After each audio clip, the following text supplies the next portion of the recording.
Hi, so for this recipe, you need your whole medium-sized peeled potato. You need your cinnamon and a couple of herbs and seasoning. Yeah, you need salt, basically. You need your mixed herbs. Here we have dill, rosemary, thyme, I think oregano. And then we have black pepper. And then we have mix of curry. The container was recycled, so ignore the name on it. And then I have dried parsley, but you can use any herb of your choice, and of course butter. So turn it in the pot and pour water to the base level of the potato. You don't need so much water. And then season it with all the herbs that you've got. So I'm putting in my cinnamon.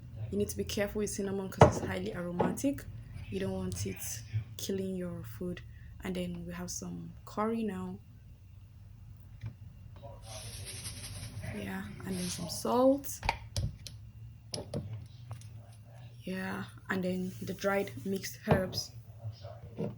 So this recipe is very simple. Just once we add the black pepper, the next thing we're going to do is to mix it to just generally allow it to cook properly. So we're going to cook it for like 8 to 10 minutes, depending on how soft you want it to be.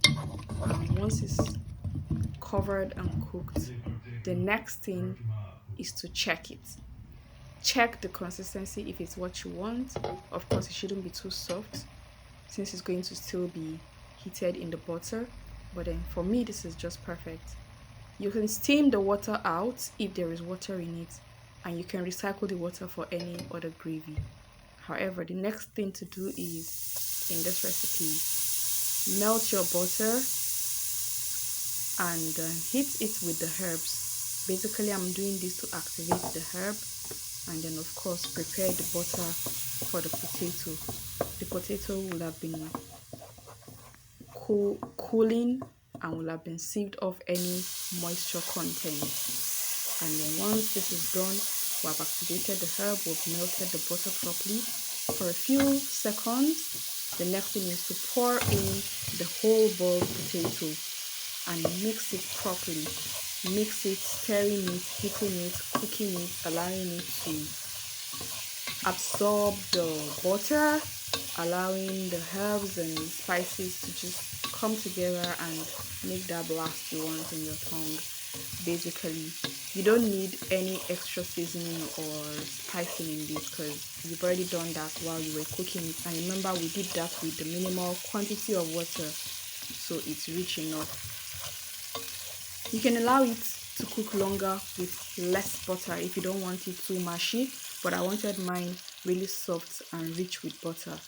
So if you want it to be brown, you can cook it for longer. And this is the outcome.